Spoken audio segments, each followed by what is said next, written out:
C'est le paiement de prix. Et je voudrais vous montrer que la même personne qui a payé le prix, c'est la même personne qui monte pour intercéder.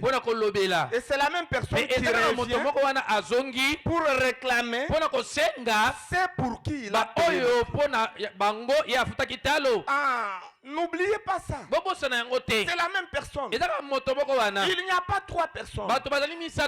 Dieu est unique. Voyez, mais il travaille selon les temps. Voyez, le rachat c'est ça. C'est quand Jésus-Christ est venu. Et il a pris la forme d'un homme pour payer le prix du rachat. L'intercession, c'est quand le même Jésus-Christ est monté sur le trône du Père pour plaider en faveur de la race humaine. Pour plaider en faveur de ceux pour qui il a payé le prix. Et le temps d'intercession correspond aux 7 âges de l'Église des Nations. Les 7 âges de l'Église des Nations, c'est Jésus-Christ qui est sur le trône du Père. Voyez-vous, à droite du Père, en train d'intercéder pour la race humaine. Voyez-vous, et cette intercession a pris environ 2000 ans. Voyez, cet âge de l'Église.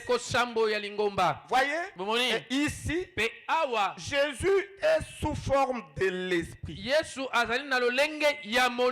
Voyez-vous, en réalité, quand on dit que Jésus est allé s'asseoir sur le trône du Père, il ne faut pas mettre en tête que là au ciel, il y a une chaise sur laquelle le Père est assis.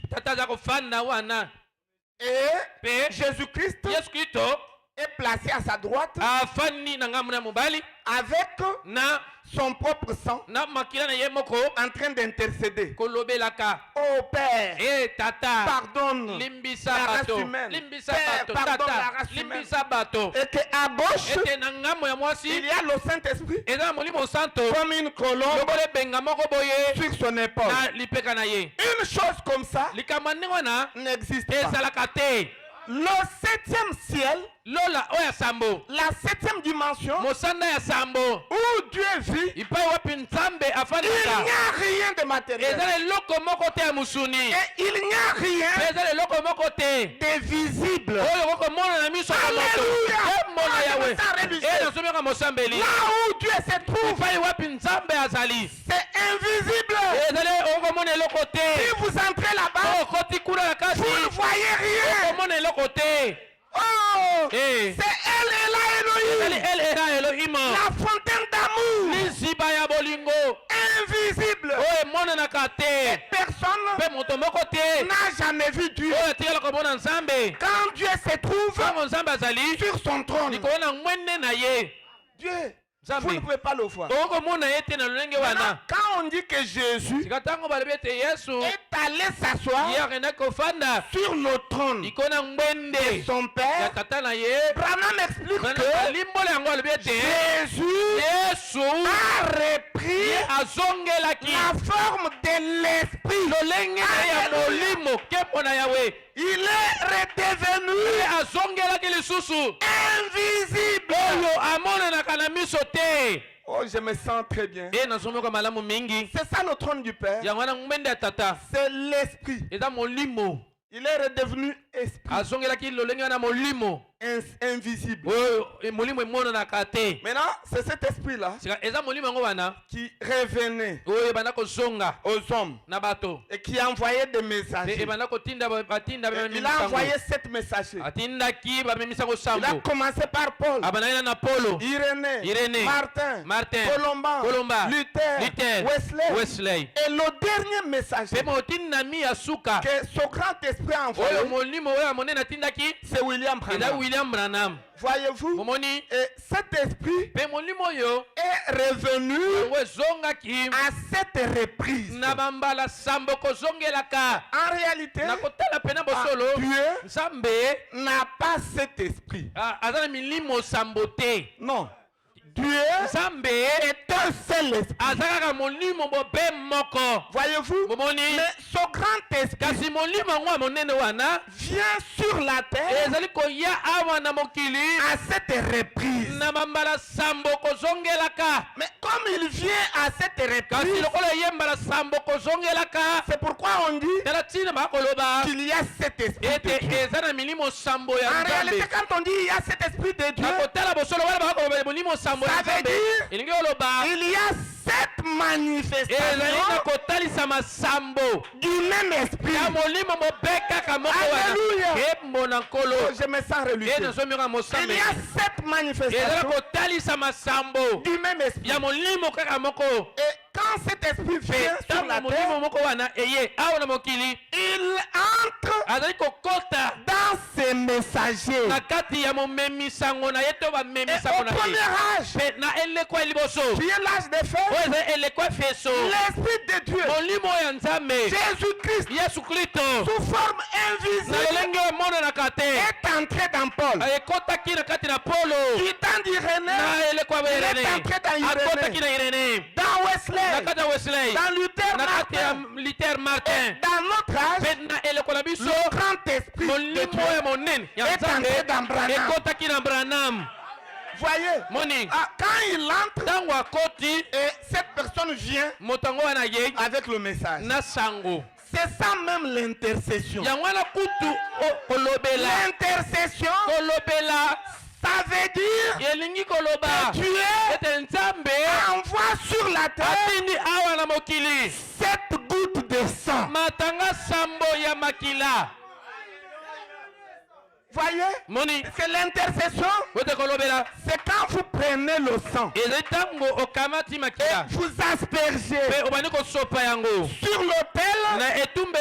Pendant combien de fois? Pendant 7 fois. Et aujourd'hui, Dieu a fait la même chose. L'intercession, c'est quand Dieu prend son propre sang. Écoutez, le propre sang de Jésus, c'est son esprit. Écoutez mes frères, le sang n'est pas une substance chimique. Le sang qui nous sauve, c'est l'esprit de Dieu.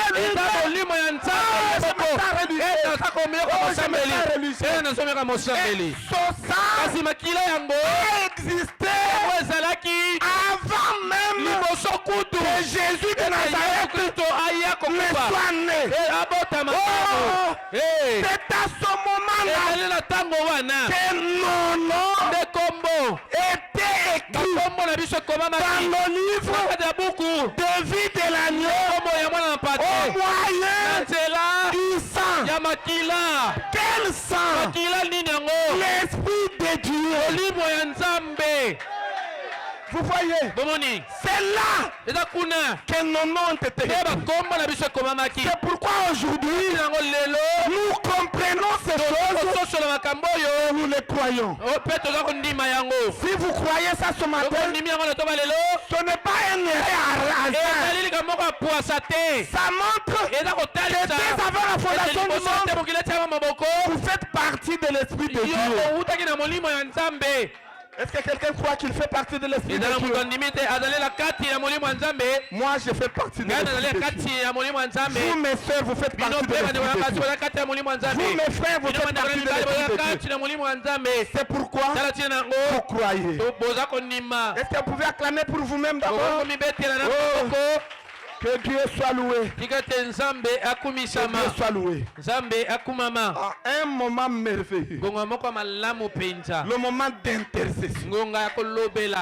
L'intercession. Les 7 gouttes de temps. Oh, je me sens bien. Et le troisième temps, c'est le temps d'acquisition. Vous pouvez ouvrir pour moi. Le temps d'acquisition. C'est le temps où les 7 sceaux sont révélés. Ils sont révélés. Et c'est alors que la parole entière revient sur la terre pour vivre dans les hommes, pour vivre dans l'église, c'est-à-dire dans les hommes. C'est ce qui fera des fils et des filles de Dieu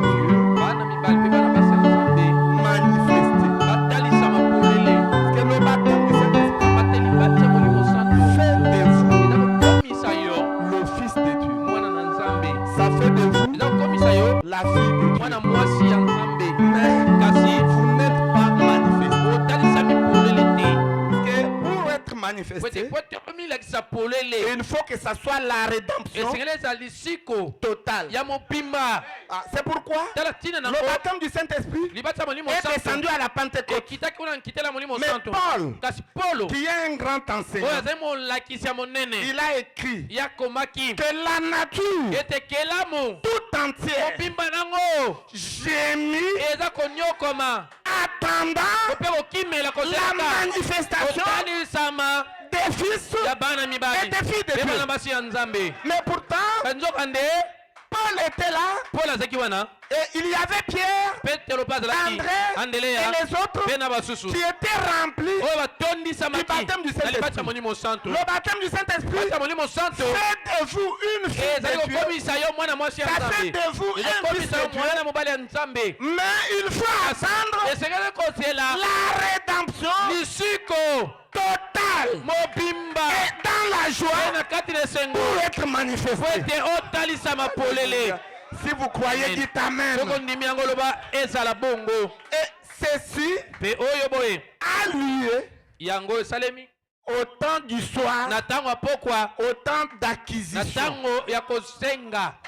le temps de la réclamation, le temps où les 7 sceaux sont ouverts. C'est pourquoi Frère Bama a fait une déclaration forte dans le message intitulé le 7e sceau. Il dit que quand les sceaux sont ouverts, tous ceux dont les noms sont inscrits dans le livre de vie de l'agneau, ils deviennent l'agneau. Ils deviennent l'agneau sur la terre. Et nous n'avons pas honte de vous dire que l'agneau est manifesté sur la terre sous la forme de l'épouse. Sous la forme de l'épouse, sous la forme d'un corps, un seul corps, mais qui est composé de plusieurs membres, appelés les fils et les filles de Dieu manifestés. Ça, c'est le temps ultime de la rédemption. Voyez le temps d'acquisition. Voilà les 3 temps. sur lesquels nous allons parler dans ce jour. Vous remarquez, ce sont des temps forts, n'est-ce pas? Oui, ce sont des temps forts de la rédemption. Et nous allons commencer avec le temps du rachat. Et pendant ce temps, Jésus-Christ est venu sous la forme d'un homme. Un homme appelé qui? Un homme appelé le parent rédempteur. Donc le premier temps de la rédemption, Jésus vient sur la terre sous la forme du parent rédempteur pour payer le prix. Voyez-vous? Pourquoi? Frère Branham montre que lorsque Dieu a placé l'homme dans le jardin d'Éden, Dieu a conclu une alliance conditionnelle. Une alliance conditionnelle avec l'homme. Et cette alliance était basée sur ce qu'on appelle la loi de la mort. Voyez? Qu'est-ce que cette loi disait? Dieu, cette loi autorisait à Adam de manger tous les fruits du jardin. Mais quant aux fruits du milieu du jardin, le jour où Adam mangerait ce fruit, il mourrait. C'était ça la condition. Dieu lui a dit, tu mangeras de tous les légumes, tous les fruits. Mais le fruit du milieu du jardin ne touche pas. Parce que le jour où tu vas en manger, ce jour-là même, tu mourras. Si vous croyez, dites Amen. Mais curieusement, Adam a transgressé cette loi. C'est pourquoi faites attention. Vous, prédicateurs, souvent, les choses que vous interdisez en insistant trop. Ne faites pas cela. Souvent, les gens le font. Plus vous insistez sur la chose, plus ils vont le faire. Voyez, faites attention. C'est pourquoi Frère Branham conseille aux prédicateurs que n'enseignez pas aux gens ce qu'ils ne doivent pas faire, mais enseignez-les plutôt ce qu'ils doivent faire.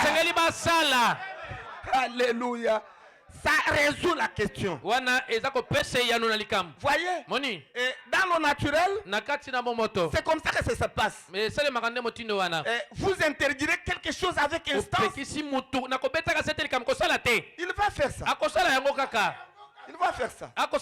C'est pourquoi nous ici, nous parlons de la parole.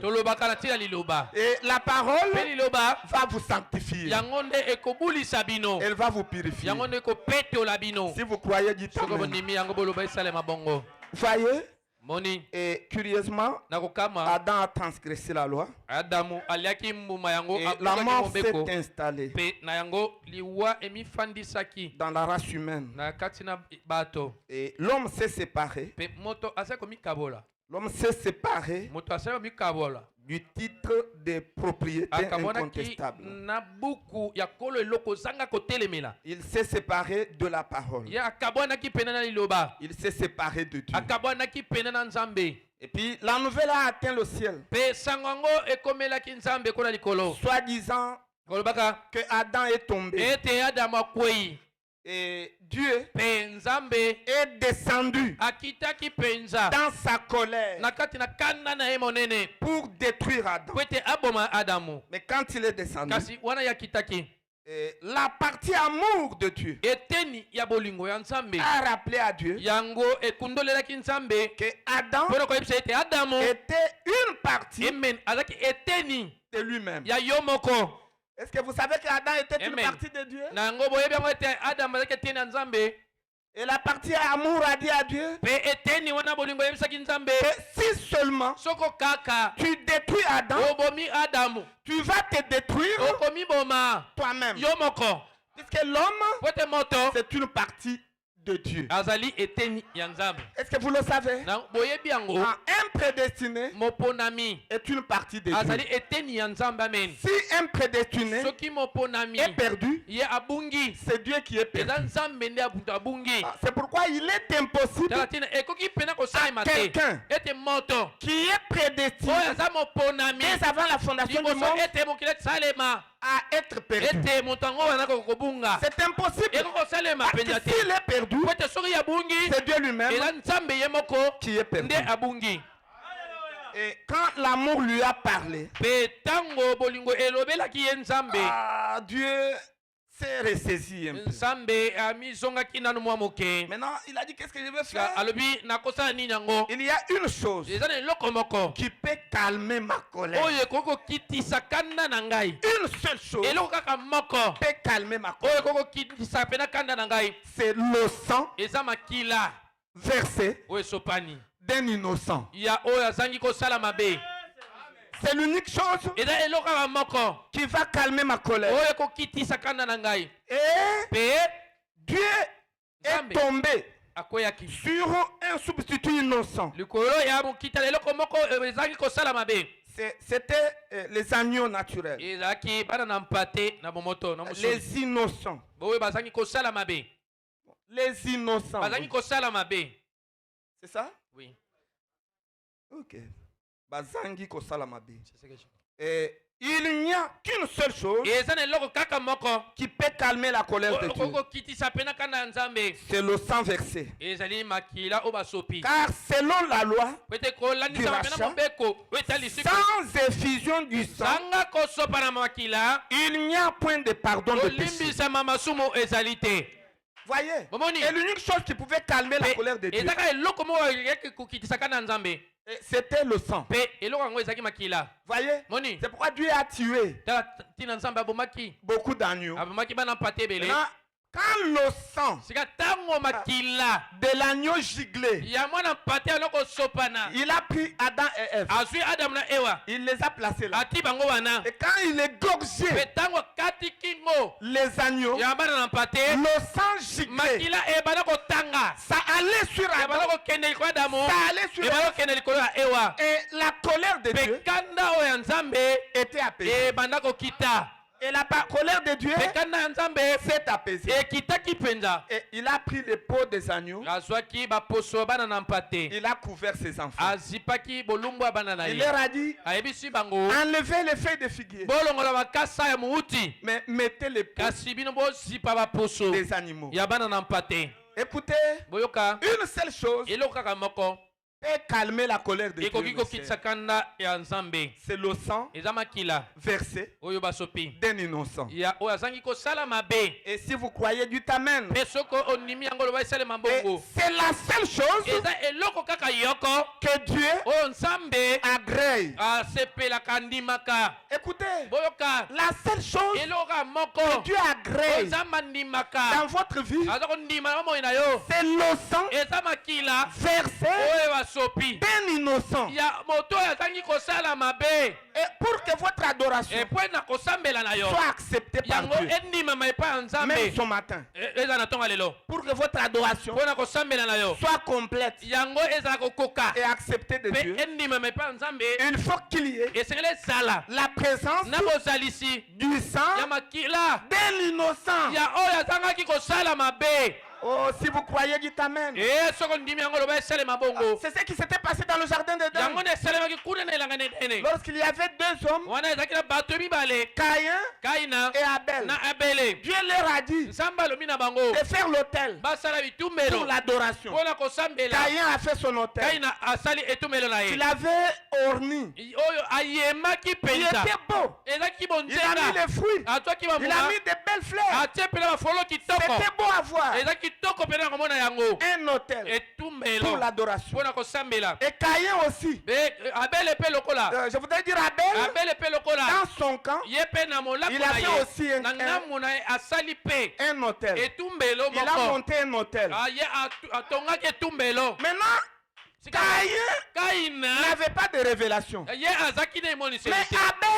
Abel a eu la révélation. Que pour que notre adoration soit exaucée, pour que l'adoration soit agréée, il faut la présence du sang. Et il est allé prendre un agneau. À ce moment-là, il n'y avait pas de couteau. Et il a pris un morceau de pierre.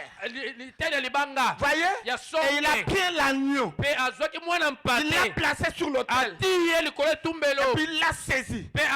Et il a égorgé. Il a égorgé son cou. Et le sang giclait.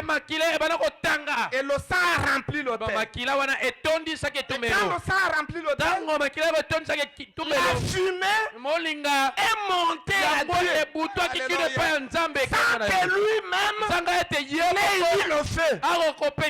Mais le feu est descendu du ciel pour accueillir cette offrande. Et la fumée est montée pour montrer que son offrande était agréée. Mais du côté de Caïn, il n'y avait rien. Caïn a attendu que Dieu agrée son offrande. Dieu n'a pas agréé. Qu'est-ce qui manquait à Caïn? C'était la révélation. La révélation de quoi? Du sang. Il fallait qu'il ait la révélation selon laquelle pour que l'adoration soit parfaite, il faut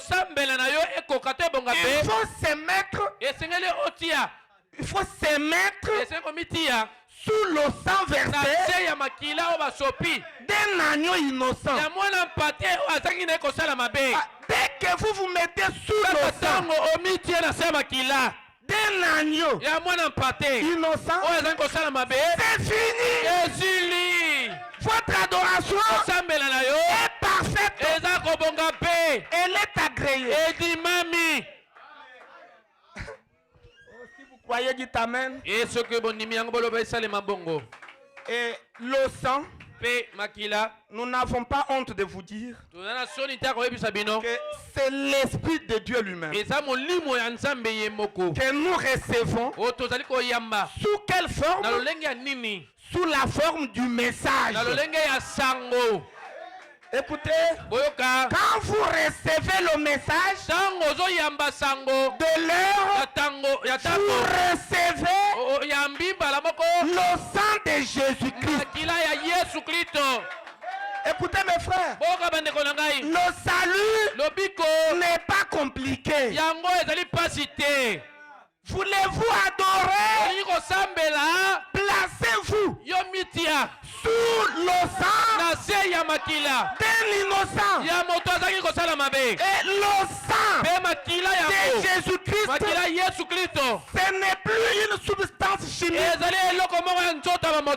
mais c'est l'Esprit de Dieu, mais qui est venu sous forme du message.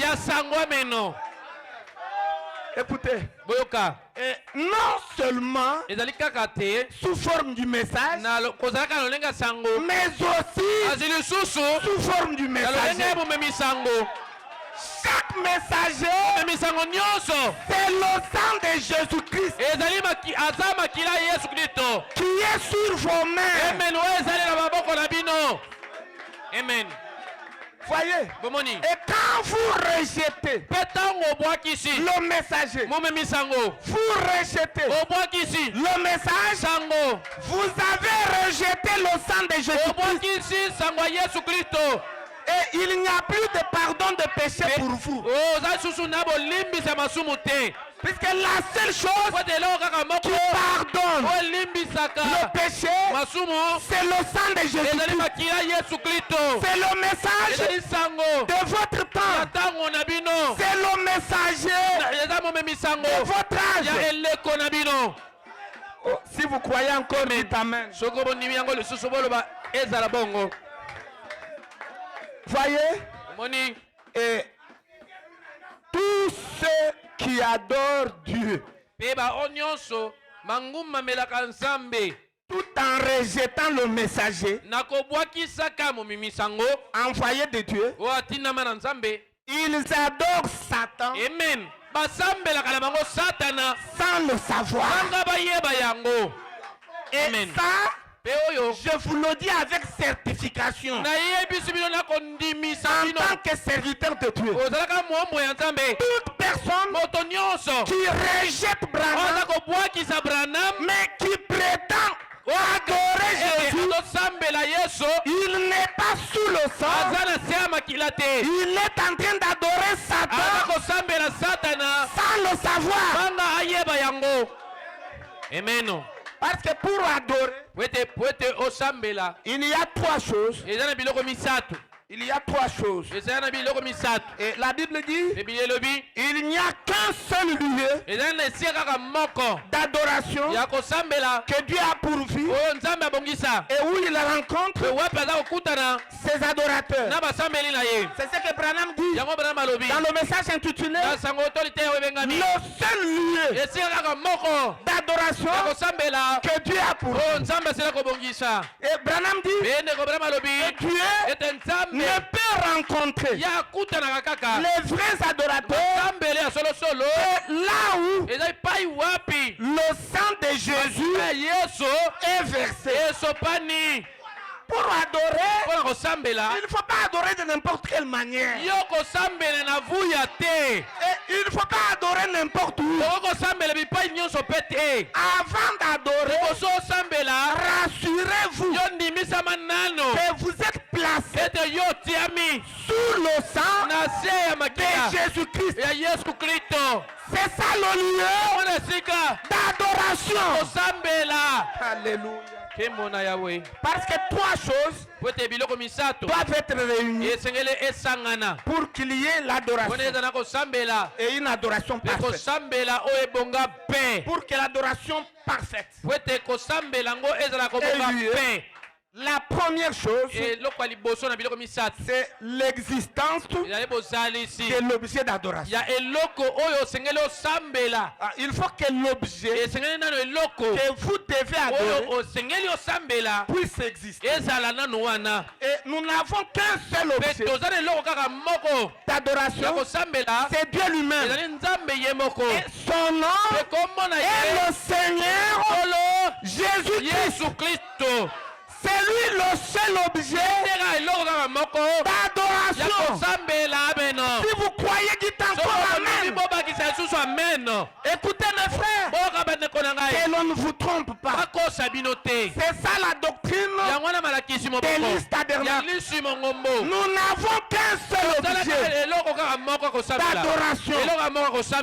C'est le Seigneur Jésus-Christ. Lui et lui seul.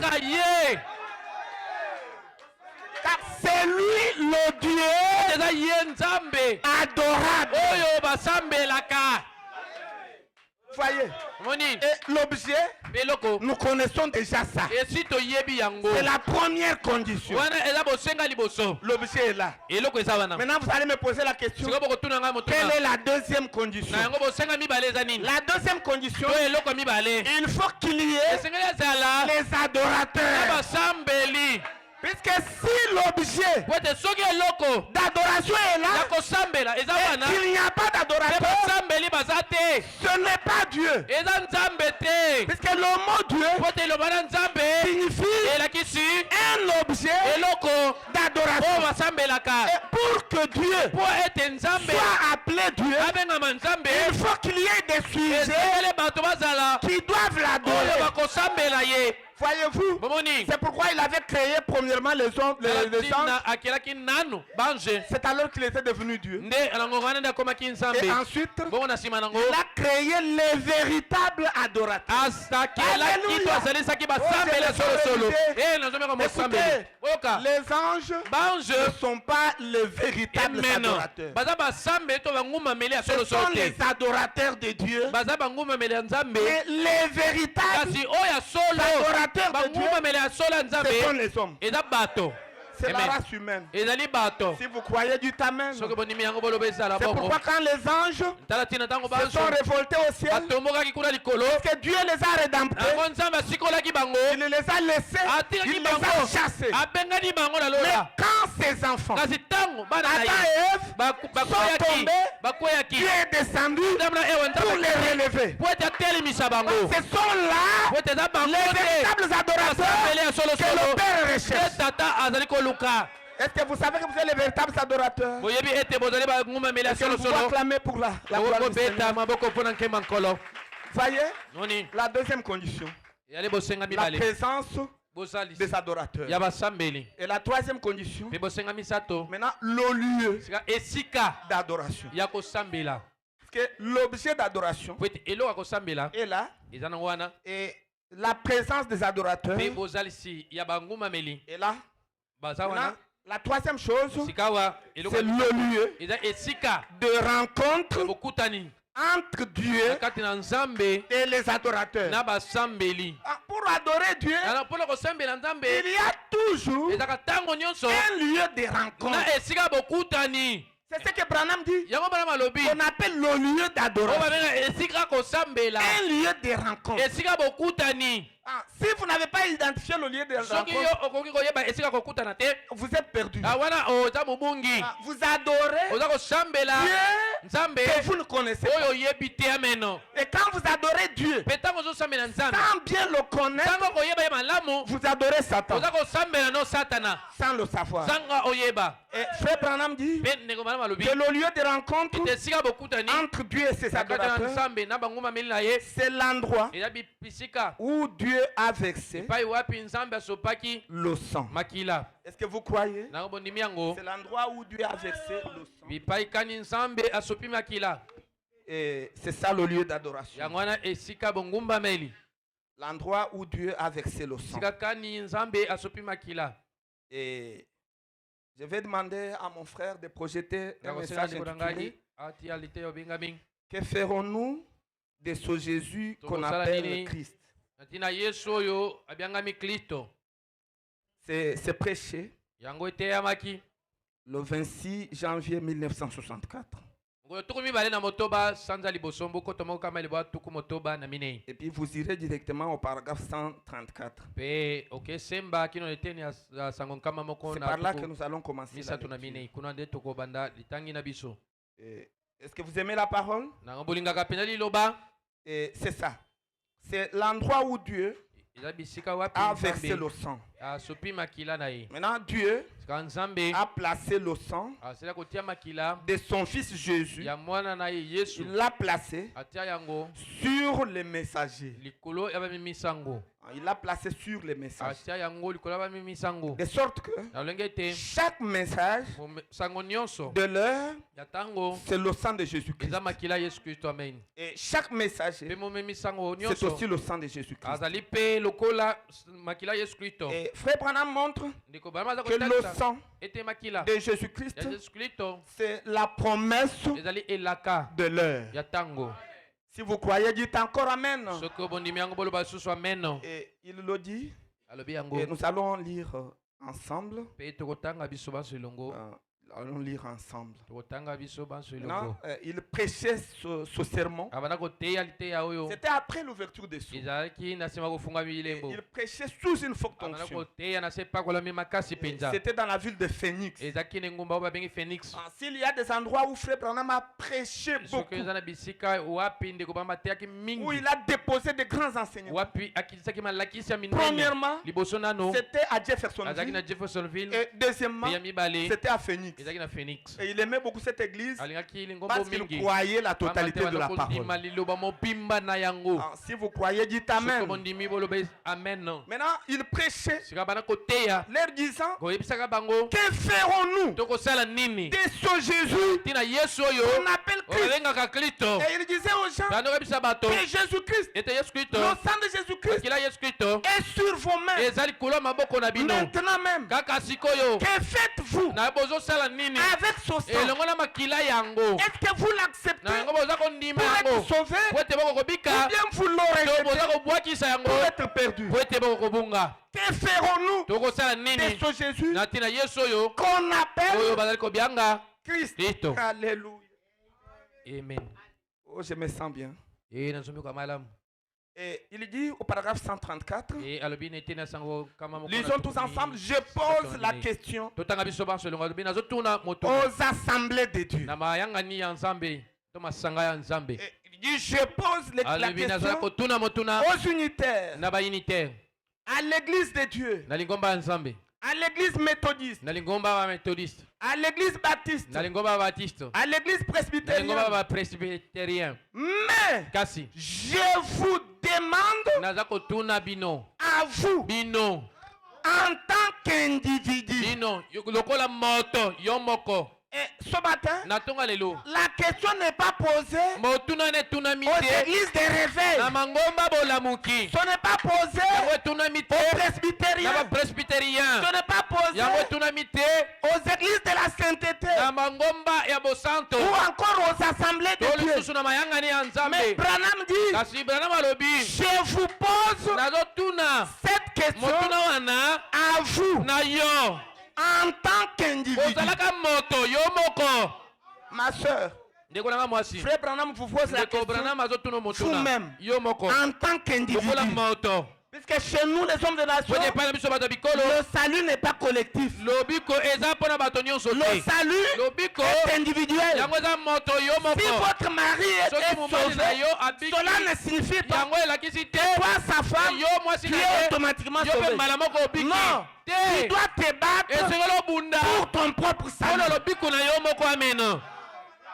Écoutez, Dieu n'a pas de petit-fils. Vous dites parce que Koko Nanga a pasteur. Parce que mon pépé et je vais entrer au ciel. Je suis le petit-fils au pasteur Aaron.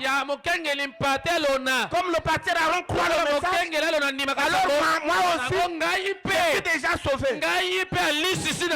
Écoutez, Dieu n'a pas de petit-fils. Dans le royaume de Dieu, il n'y a pas de petits-fils. Dans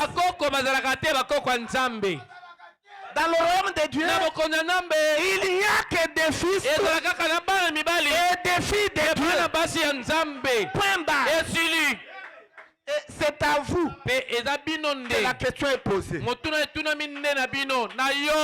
le sang de Jésus-Christ est sur vos mains. Ce matin, le sang de Jésus-Christ est sur nos mains de chacun de vous. Que ferez-vous de ce sang? Allez-vous l'accepter et être sauvé, ou bien vous allez le recevoir, vous allez le rejeter et être perdu? Maintenant, écoutez la question. Une question que j'aime beaucoup. Il pose la question. Que feriez-vous du sang de Jésus-Christ? Est-ce que au Branham Tabernacle ou à Phoenix, où il prêchait, Frère Branham avait le sang littéral de Jésus, les substances chimiques. Et il demandait aux gens, que ferez-vous de ce sang que vous avez entre vos mains? Non, Lui n'avait pas la substance chimique. Mais pourtant il pose la question, que ferons-nous de ce sang qui est sur nos mains? Maintenant, pour expliciter, il pose la même question en d'autres termes. C'est comme le font les juges. Il vous pose la question. Si vous échappez à ça, vous ne pouvez pas répondre. Il change la formulation. Mais c'est toujours la même question. Voyez, vous pouvez échapper à gauche, mais quand vous allez à droite, vous trouvez la même question et vous tombez dans le piège. Oh, je me sens religieux. Et il a changé la formulation. Il dit, que ferons-nous de cette parole que Dieu ointe? Alléluia. Écoutez, liste tabernacle. Que faites-vous de la parole de Dieu ointe? La parole de Dieu ointe. Et la question était, que ferons-nous de ce Jésus appelé Christ? Parce que Christ, c'est la personne ointe par la présence de Jésus en lui. C'est pourquoi chaque prophète qui a reçu l'onction de Dieu, l'onction de Jésus, en lui, il est Christ pour ceux de son époque. C'est pourquoi la question était claire. Que ferez-vous de cette parole de Dieu ointe? Et puis il précise qui est juste devant nous. Maintenant, qui était devant Phénix Tabernacle? La parole ointe qui est juste devant nous aujourd'hui. Et il continue. Et que nous savons. Et que nous savons devoir être. Et que nous savons devoir être le Christ. Si vous voyez, vous croyez, dites Amen. Amen. Écoutez, c'est un détail très important. Nous ne devrons pas passer comme ça. La révélation, ce sont les petits détails. Ne lisez pas la brochure comme le journal. Mais lisez la brochure tout en comprenant ce que le prophète dit. Il dit la parole de Dieu ointe qui est juste devant nous aujourd'hui et que nous savons devoir être le Christ. Amen. Et puis, écoutez, et le prophète a compris qu'il y avait résistance dans les cœurs des enfants de Dieu.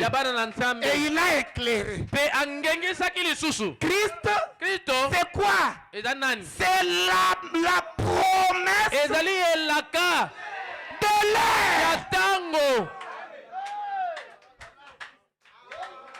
C'est la promesse de l'heure. Si vous croyez du Amen. Et il continue, qu'en ferez-vous? Non pas ce que votre église en fait. Votre César et votre Hérode n'ont rien à voir. Cela n'a pas disculpé Pilate. Yango penza elongola ki Pilato te na mokumba na ye. Non, non. Te. Absolument pas. Elongola ki pena na mokumba na ye te. Les pharisiens Ba farisai. de ce jour-là Ya mokolongo wana. ont dit Balobaki. que son sang Tika te makila Yesu. retombe Exopana. sur nous Ekwe elkolo na biso. et sur nos enfants. Elkolo ya bana na biso. C'est fait. Esalemaki. Exactement. Kaka ndenge basengaki yango. Qu'est-ce que Jésus leur a dit? Yesu alobaki na bango nini? Vous savez Boyebi. discerner l'aspect du ciel. Kososola lole zebi ya likolo. Vous ne pouvez pas discerner Nango boko kososola penza te. les signes de temps. Bilembo ya tango. C'est la même chose aujourd'hui. Ezaka likamoko wana lelo. Les gens Bato discernent ba kososola l'aspect du ciel. ba lolenge pena lo Que ezali. demain, Ete lobi. il va prévoir Ule konoka. cette saison de pluie. Il ira jusqu'au mois de juin. Eleko ya mbule ko keleki na santa discernez kotoba. Boyebi kososola Les yango. signes de temps. Bibi leko ya tango. Mais qu'en Kasi est-il boni. des signes Boni koleka de bilembo. Dieu? Ya Nzambe. Et il continue. Ya pusa liboso. 137. Oh, Moko na tukumisa tuna Branham sambo. s'exclame. Branham mangangi. Oh, Albi. je ne vais pas dire ceci Nalingi koloba oyo te. pour Phoenix. Kaka pona Phoenix. Alléluia. Kemona ko. Je ne vais pas dire ceci Oyo nga na solo nalingi koloba yango kaka te. pour Phoenix Kaka seulement. pona Phoenix. Ce n'est pas seulement pour l'Istabernacle, Yango etali kaka pamba lisimongombo te. mais Kasi pour tous les endroits pona bisika nyonso. où cette bande Wapi bando yo. va aller. Ekokenda. Voyez, tous les endroits Bisika nyonso. où ça voudra bien aller. Pai wapi bando ekolinga kokende. Et Branham vous dit, Branham alobi na yo. vous pharisiens Bino aveugles, bafalisai bokufa misu. comment pouvez-vous Ndenge nini bokoki? dépenser des millions de dollars? Kobimisa penza bankoto na badola. Écoutez, Boyoka. vous pouvez discerner le communisme, Boyebi pena kososola pena kokesenisa bakomunisme. mais Kasi la parole de Dieu liloba oyo Nzambe qui est confirmée misami pour cette terre, pona ngonga oyo vous ne pouvez pas bino bokoki te la discerner. kososola yango. Écoutez, Boyoka c'est ça l'état de l'église. yango wana lolenge oyo eglise ezali. Ils comprennent mieux Baza kososola malamu le communisme. bakomunisme. Mais quand il s'agit de discerner oyo etali kososola la parole liloba oyo manifestée etalisami polele dans l'âge na dans lequel nous eleko vivons, wapi toyokobikela il n'en arrive pas. wana bazokoko kososola yango Et te. Frère Branham dit Pene kobamba lobi que si vous ne discernez pas soki ça, bososoli yango te vous la crucifiez oza de kobaka nouveau. yango lisusu na ekulusu. Écoutez, Boyoka donc dans le langage simple, na elobeli moko ya pete vous rejetez Branham obwakisi Branham et son message, na sango na ye. Amen. crucifiez Jésus Obaki lisusu Yesu de nouveau. mbala mibale na ekulusu. Vous n'êtes pas différent de Pilate Mpe yo okesani na Pilato te. et vous n'êtes pas différent des Romains. Okesani na baloma te. Vous n'êtes pas différent de Caïphe. Oza bokeseni na Kayifu pe te. Voyez, Moni et il continue. ya pusa liboso Vous connaissez tout sur le communisme. boyebi nyonso na wetali bakomunisme. Mais Kasi si vous connaissiez soki boyebaka votre Bible, soki boyebaka bibilia na yo vous sauriez que bokoyeba yango te la chose eloko doit se produire ainsi. esalema ndenge wana. Vous sauriez Wana que bokoyeba la chose ete eloko doit se yango produire ainsi. esalema ndenge wana. Écoutez, Branham dit, Boko bana malobi ce n'est pas ça qui m'intéresse. eza yango te oyo etali ngai. Je déteste le communisme. Ngai naza koboya okipo communisme. Je déteste tout ce qui est contre Dieu. Nazali kotelemela nyonso ete kotelemela Nzambe okeseni na Nzambe. Mais Kasi ce qui m'intéresse, oyo etali ngai c'est ceci. eza oyo. Qu'est-ce qui intéresse Frère Branham? Nini etali yo nego Branham? Que l'église Ete iglesia soit prête eza kobongama pour cette mpona heure, ngonga oyo pour le départ mpona kokende de l'épouse. ya mwasi ya libala. Et pour aller, Mpona kokende il faut reconnaître d'abord esengeli koyeba nanu votre temps et le message qui est alloué à Sotana. Et si vous croyez, dites Amen. 138. Vous discernez l'aspect du ciel, mais vous ne pouvez pas discerner les signes des temps. Et 139. Et son procès aujourd'hui se déroule dans des cours fédérales pour amener ce conseil des églises et tout. Écoutez, vous pouvez discerner le communisme et toutes ces choses dont vous parle le prédicateur. Comme aujourd'hui, tous les prédicateurs, c'est sur la Russie. Oh, la Russie. Si vous allez dans les églises actuellement, c'est la monnaie courante. Aujourd'hui, c'est pape et le communisme, la Russie. Vous voyez, la Russie fait ceci. Avant de parler de la Russie, recevez d'abord le sang versé. Parce qu'avant que la première bombe ne tombe sur la terre, il faut que nous soyons enlevés. L'église ne passera pas par la tribulation. Voyez, avant que nous soyons enlevés, avant que la bombe ne tombe, il faut que nous soyons enlevés. Et pour être enlevé, il faut reconnaître le jour dans lequel vous vivez et son message. Vous reconnaissez le jour et son message. C'est tout simplement merveilleux. Et il continue de dire, vous pouvez discerner le communisme et toutes ces choses dont vous parlent les prédicateurs. Et en même temps, fouler aux pieds les signes des temps en appelant cela du fanatisme. C'est comme les gens nous appellent nous aussi des fanatiques. Il dit, Pasteur William, on est fanatique de Branham. Ce sont des fanatiques de Branham. Écoutez, ce n'est pas une mauvaise appellation. La meilleure façon de croire Jésus, c'est d'être fanatique de Branham. Et je n'ai pas honte de dire que je suis fanatique de Branham. Parce que je sais que derrière Branham, Jésus est là. C'est la loi de Dieu de recevoir la personne que Jésus envoie. En recevant cette personne, vous recevez Jésus. En rejetant cette personne, vous rejetez Jésus. Et vous foulez au pied les signes du temps. Quelle que soit votre connaissance sur le communisme.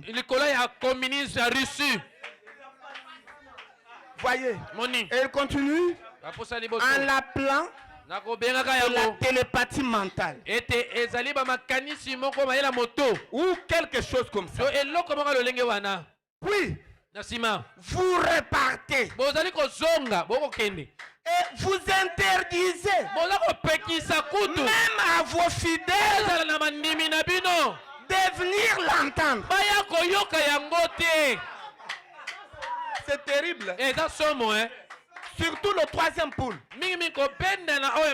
Vous prêchez le troisième poule. Un pasteur suit ça. Un pasteur suit ça. Il dira à ses brebis, n'allez pas au lys. Il y a une fausse doctrine. Il croit que Branham est Dieu. Nous ne croyons pas que Branham est Dieu adorable. Branham est le Dieu de la terre. Tout comme vous et moi, nous sommes le Dieu de la terre. C'est incontestable. L'unique Dieu de l'univers qui fait objet de notre adoration, c'est le Seigneur Jésus-Christ. Lui et lui seul.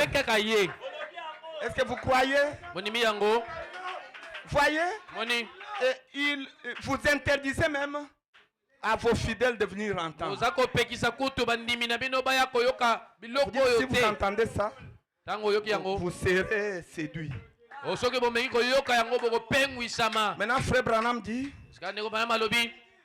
si l'histoire, c'est un défi, il dit, si l'histoire ne se répète pas, écoutez, alors mon nom n'est pas William Branham.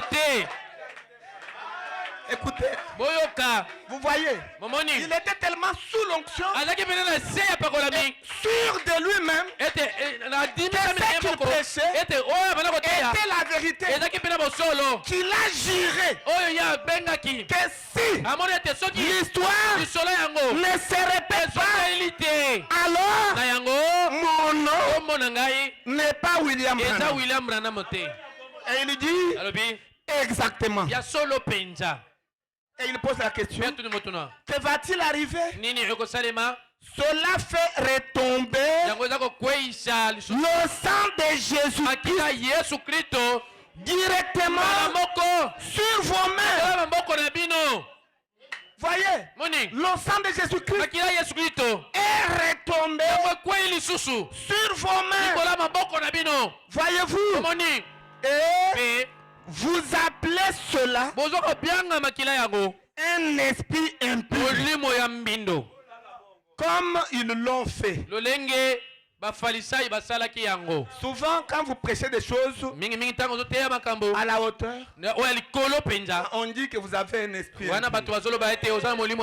Non, avant de taxer votre frère d'être un esprit impur, écoutez ce qu'il a prêché et puis comparez ça avec la parole. S'il est en train de lire, ce n'est pas lui, mais c'est Dieu lui-même. Comme nous le faisons ce matin, ce n'est pas nous. Nous n'avons aucun message. Nous ne faisons que répéter. Est-ce que vous croyez la parole? Le frère Branham dit au paragraphe 140, il s'étire et il dit maintenant, ce n'est plus seulement à Phoenix. Il dit dans le monde entier. Il était très tranchant ce jour-là. Il dit dans le monde entier. Je pense que vous savez ce que j'ai voulu ici. Partout. Maintenant, écoutez la question. Pourquoi m'avez-vous rejeté en Suisse? Écoutez, il a remplacé le sang de Jésus par lui. Puisque ce qui est entre les mains des gens, c'est le sang de Jésus. On lui dit, qu'avez-vous fait des mois en Suisse? Pourquoi m'avez-vous rejeté en Suisse? Écoutez, et il continue. Il dit pourquoi l'avez-vous fait en Finlande?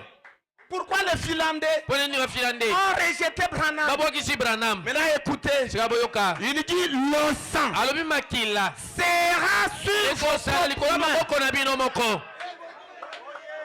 sur vos propres mains. Écoutez, il explique, c'est-à-dire sur vous. C'est non pas moi, que vous rejetez. Ce n'est pas moi que vous avez rejeté. C'est lui que vous avez rejeté. Quand vous rejetez Branham, Branham, vous rejetez directement puisque Branham, il est l'envoyé de Jésus. Quand Jésus envoie un messager, Jésus-Christ lui-même entre dedans. Quand vous recevez le message, vous recevez Jésus. Et quand vous rejetez le message, vous rejetez ton fils Jésus. Si vous croyez, dites Amen. Écoutez, non pas moi. Parce que vous avez dit, je ne crois pas à de telles choses. Il dit, c'est la parole qui dit de telles choses. Ce n'est pas moi. Vous y êtes? Du pharisien avec. Ils peuvent discerner le communisme, discerner toutes ces choses. Mais l'heure dans laquelle ils vivent, ils ne peuvent pas la discerner. C'est tout à fait exact. Est-ce que vous aimez la parole? Pourquoi faites attention? Faites attention. Le salut aujourd'hui se trouve derrière le messager. C'est là où nous ne pouvons pas être d'accord avec les dénominations. Voyez, c'est la ligne de démarcation entre la vraie vigne et l'ivrée. Et nous sommes la vraie vigne. Est-ce que vous croyez la parole? Est-ce que vous aimez la parole? Il faut aimer la parole, le message de votre temps. Si quelqu'un croit ça, qu'il dise Amen. Voyez, le message de votre temps. J'aimerais qu'on ajoute une écriture dans la prédication intitulée Pourquoi la petite Bethléem. Il y en a deux, mais tu vas au message du 14-12 63.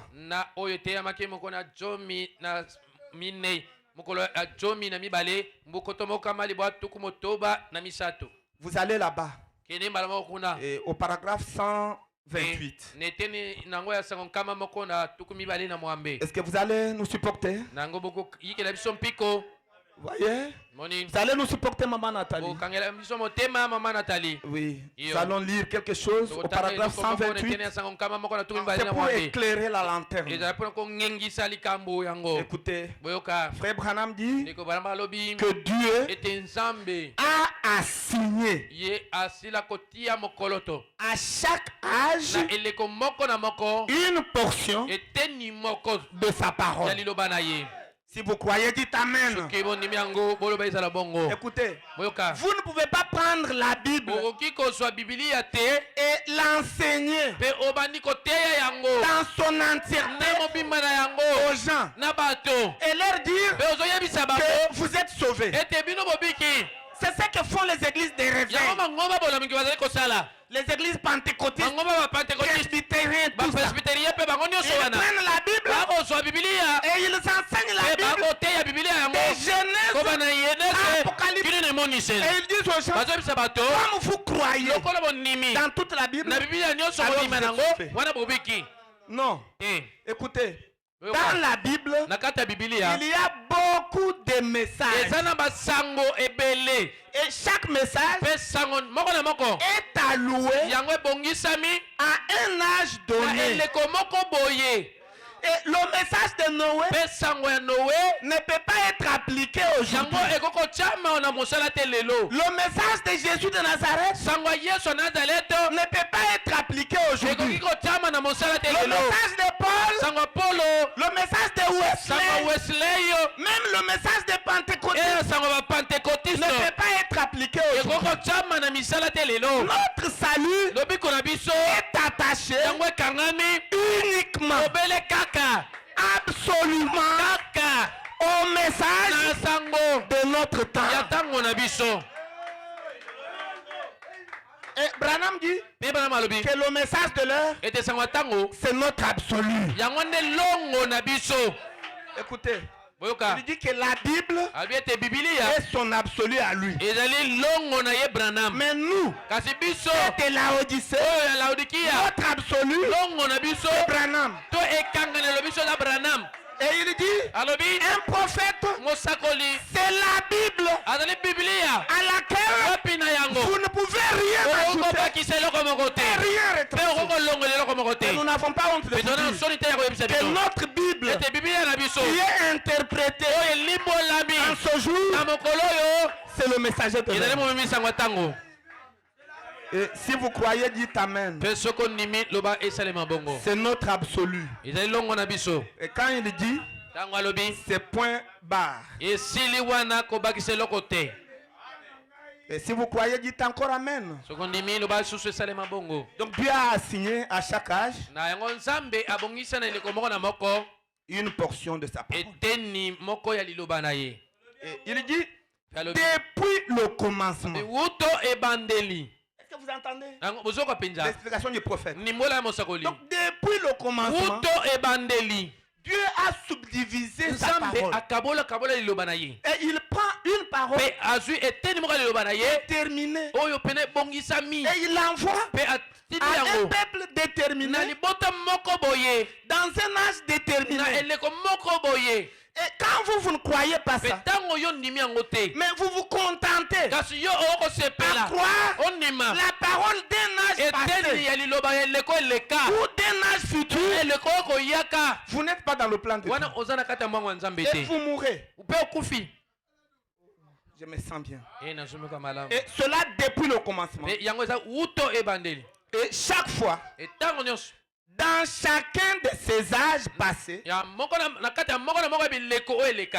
Dieu envoie un prophète pour cet âge-là. Est-ce que vous croyez? Est-ce que vous croyez que dans notre âge, Dieu a envoyé un prophète pour notre âge? Qui croit?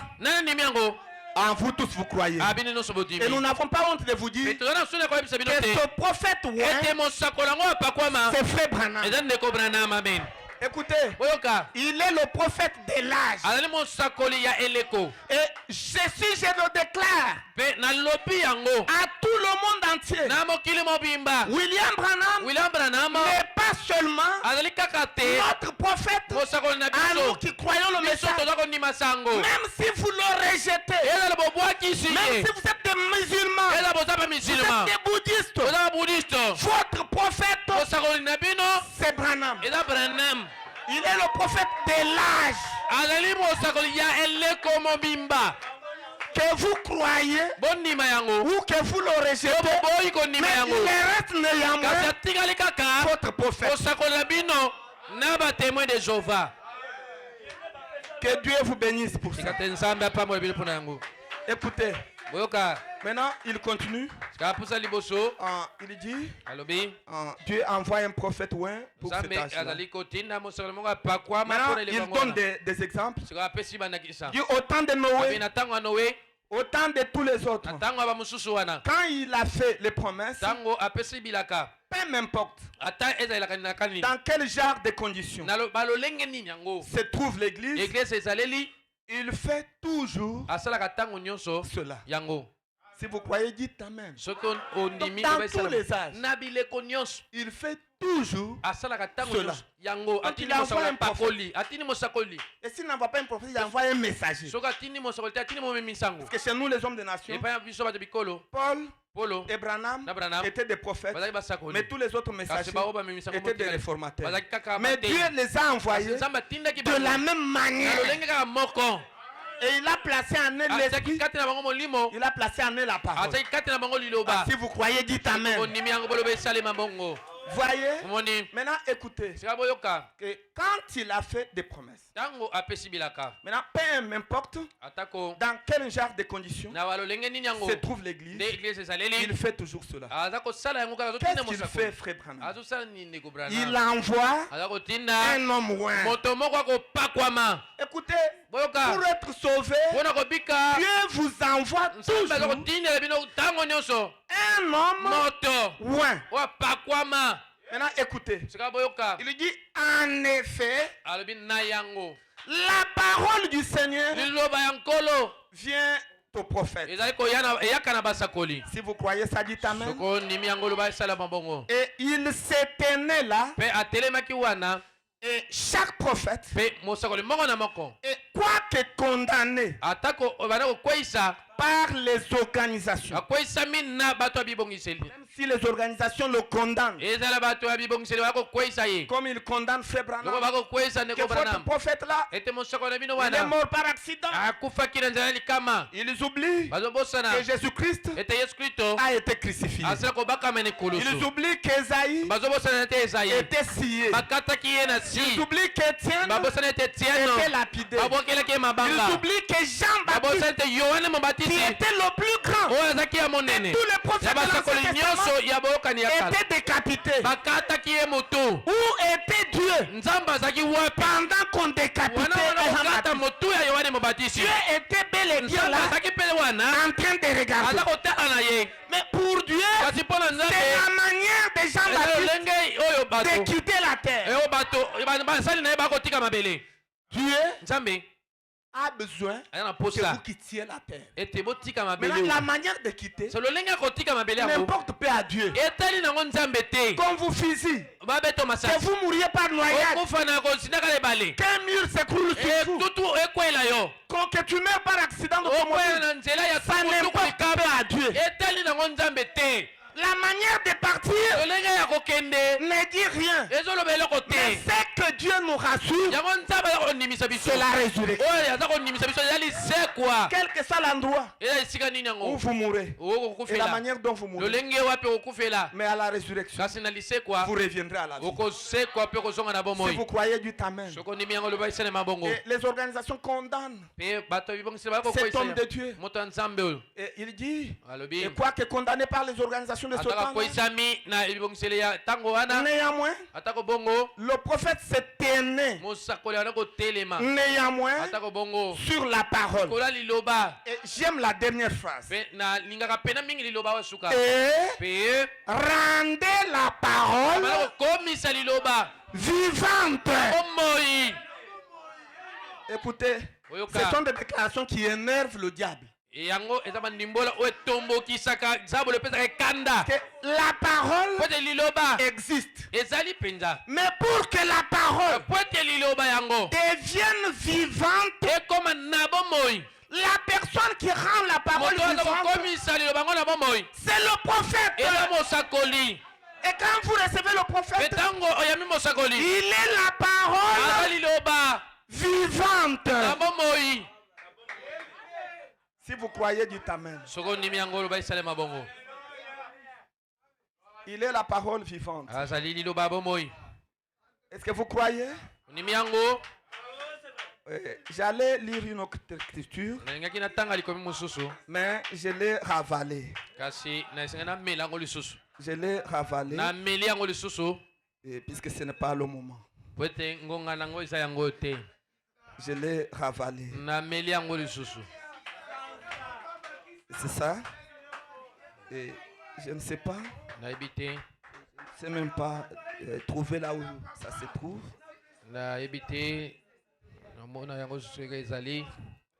Est-ce que vous aimez la parole? Vous aimez la parole? Est-ce que quelqu'un aime la parole? Est-ce que vous aimez la parole? Oh, vraiment. Oh, je me sens religieux. Je me sens religieux. Je me sens religieux. Oh là là. Bon, je ne sais pas. L'écriture que je cherche, je ne la vois pas. Mais nous allons terminer par la même écriture. Mais vous remontez. Pourquoi toujours là? Vous remontez au paragraphe avant celui que nous avons lu. Est-ce que vous aimez la parole?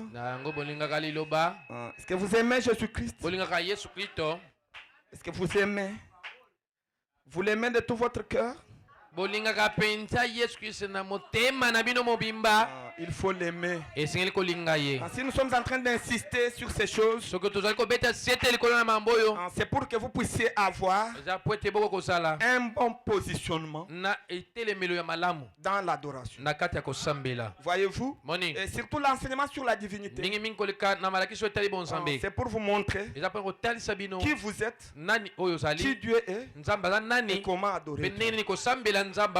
Voyez, et ça vous donne vraiment un éclairage sur ça. Et ne soyez pas fanatiques à cette écriture. Mais j'ai toujours aimé lire toutes les écritures à l'église sans cacher les autres. Parce que si je ne vous lis pas et que vous arrivez quelque part, quelqu'un d'autre vous lit, notre pasteur ne connaît rien. Ça, il connaît seulement ça. Mais cette église, on n'a jamais lu ça.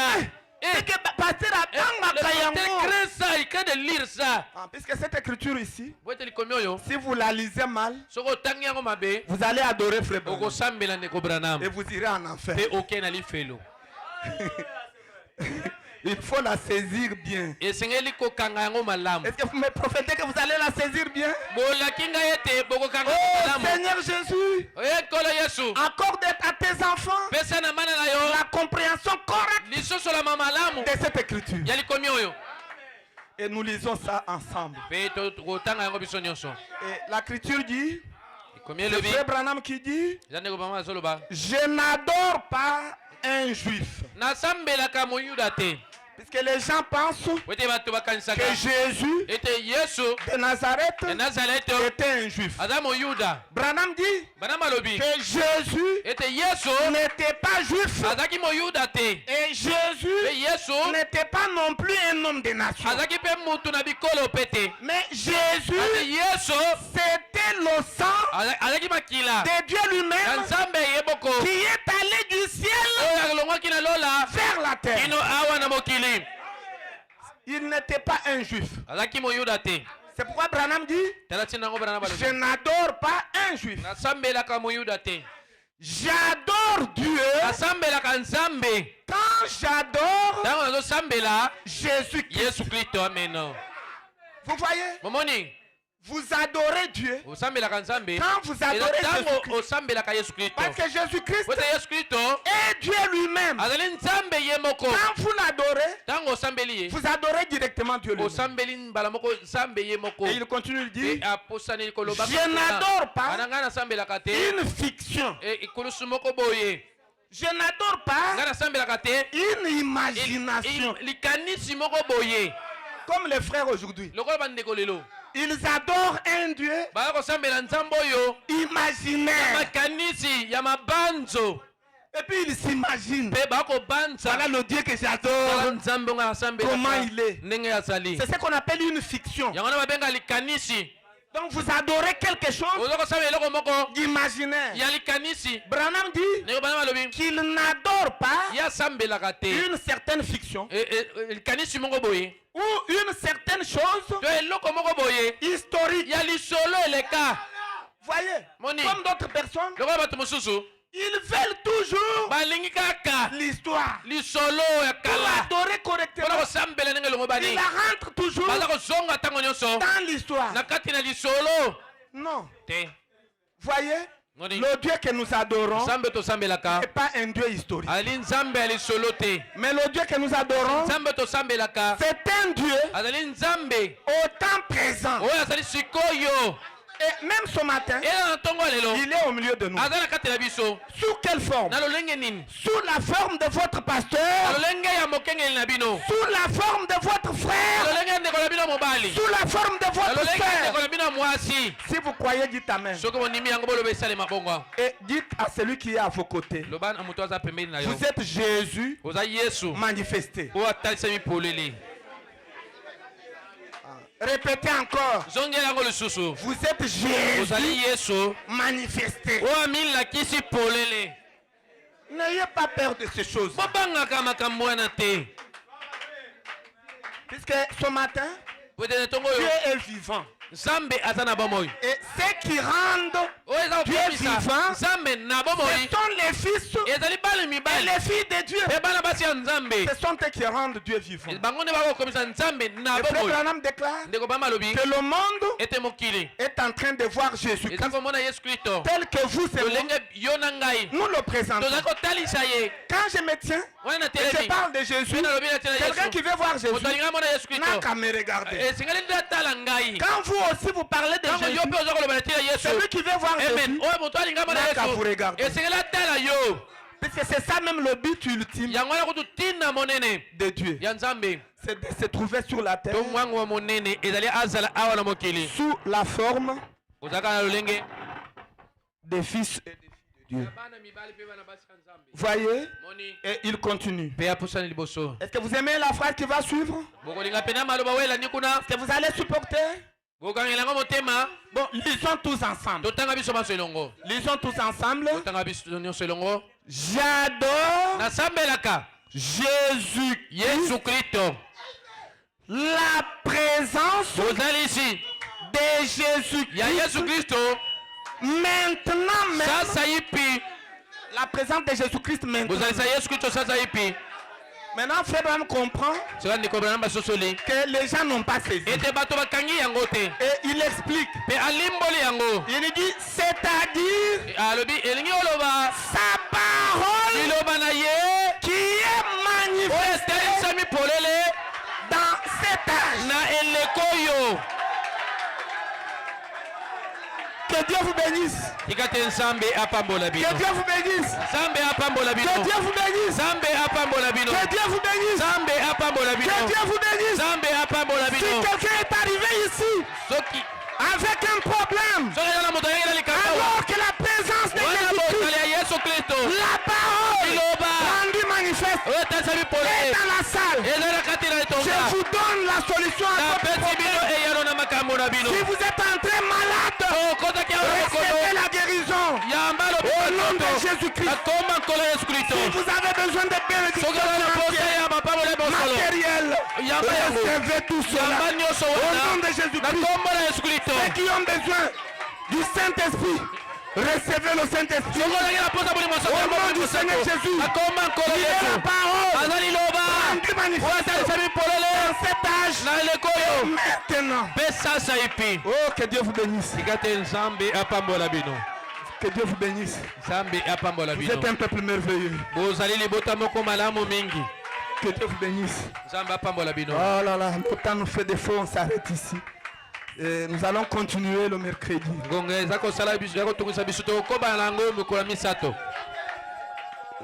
Que Dieu vous bénisse vraiment. C'est la vérité. Et il ne faut pas avoir peur de la vérité. L'adoration se fait toujours au temps présent. Parce que l'objet d'adoration est unique. C'est le Seigneur Jésus-Christ. Depuis le commencement. Voyez, nous exige le lieu. Et le lieu d'adoration, c'est là où il a placé son sang. Le sang versé. Et dans cet âge, il a placé le sang versé sur son messager. Et si vous voulez adorer, il ne faut pas chasser le messager de votre vie. Mais il faut toujours le considérer. Parce que quand vous croyez correctement au message et vous croyez totalement à ce que le message a dit et que le messager a dit, c'est alors que vous adorez en esprit et dans la vérité. Parce que la totalité de la parole, derrière la totalité de la parole, il y a Elohim. Il y a le Dieu que nous adorons. C'est pourquoi il faut deux choses: la parole de notre âge et l'esprit qui vient accompagner cette parole. Est-ce que vous croyez qu'il est encore amen? Que Dieu vous bénisse. Nous allons nous tenir debout et chanter pour la gloire.